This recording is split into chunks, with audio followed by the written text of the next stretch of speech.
Hi friends, स्वागत है आप सभी का मिशन कोचिंग सेंटर में। इस वीडियो में बात करेंगे तटीय भाग के बारे में, भारत की तट रेखा के यहाँ से इम्पोर्टेंट क्वेश्चन क्या बने। तो सबसे पहले क्वेश्चन पे ही चले। तटीय वाले अगर बात की जाए, ये इधर का पूर्वी भाग हो जाएगा, पूर्वी तटीय मैदान, उधर पश्चिमी तटीय मैदान। ठीक है, तो अब चलते हैं सीधे क्वेश्चन पे ही चले। और क्वेश्चन क्या है भैया, पहला क्वेश्चन क्या पूछा गया इससे इससे पहला क्वेश्चन पूछा गया, भारत का औसत समुद्र तल नापा जाता है कहाँ से? चेन्नई से। भारत के प्रादेशिक जल क्षेत्र का विस्तार कितना है? तो तट से 12 समुद्री मील तक है। कितना? प्रादेशिक जल क्षेत्र तट से 12 समुद्री मील तक स्थित है। भारत की तट रेखा की लंबाई कितनी है? तो ये हो जाएगी 7500 किलोमीटर हो जाएगी। ठीक है, 7516.6 किलोमीटर इसकी है टोटल। ठीक है, भारत की तट रेखा कितनी है? तो तट रेखा हो जाएगी 7500। अभी जस्ट कर चुके हैं ऊपर, 7500 वाला कोई ऑप्शन ही नहीं इसमें दिया गया।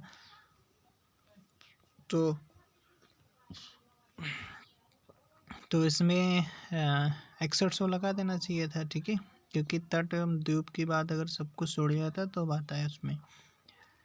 भारत के निम्नलिखित राज्यों में किसकी तटरेखा सबसे लंबी है? तो ये हो जाएगी गुजरात की। किसकी? गुजरात की हो जाएगी 1214.7 किलोमीटर। फिर उसके बाद महाराष्ट्र, और फिर उसके बाद में तो आंध्र प्रदेश की, फिर केरला की। Gate mate, okay, gate GATE से याद किया जाता है। ठीक है, और उसके बाद देखो भारत की, एक मिनट थोड़ा, भारत की पूछ रहा है, भारत के किस राज्य का समुद्री तट सबसे अधिक है? गुजरात का है। कौन सा सर्वाधिक तटीय रेखा वाला? गुजरात। भारत के कितने तट रेखा से लगते हैं, कितने राज्य? तो ये 9 राज्य।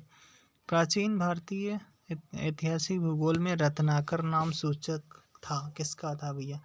तो रत्नाकर कहा गया है, वो कहा गया हिंद महासागर को। किसको? हिंद महासागर को कहा गया। किसको कहा गया? हिंद महासागर को कहा गया। ठीक है भैया, हिंद महासागर को कहा गया। उसके बाद में देखो, उसके बाद में अगर चर्चा की जाती है तो यहाँ पर हिंद महासागर को कहा गया। अगला क्वेश्चन देखते हैं। अगला क्वेश्चन पूछा जा रहा है, सर्वाधिक तटीय अपरदन होता है 2 लहरों से होता है। अच्छा, सर्वाधिक तटीय अपरदन में समुद्री लहरों, ज्वार, फिर ज्वार भाटा, फिर धाराओं, सुनामी लहरों तथा मानवीय क्रियाकलापों आदि की मुख्य भूमिका होती है। इसमें से सर्वाधिक तटीय अपरदन लहरों से होता है। ठीक है, लहरों से होता है। Thank you. अगले क्वेश्चन, अगले टॉपिक इसमें करते हैं दूसरे वीडियो।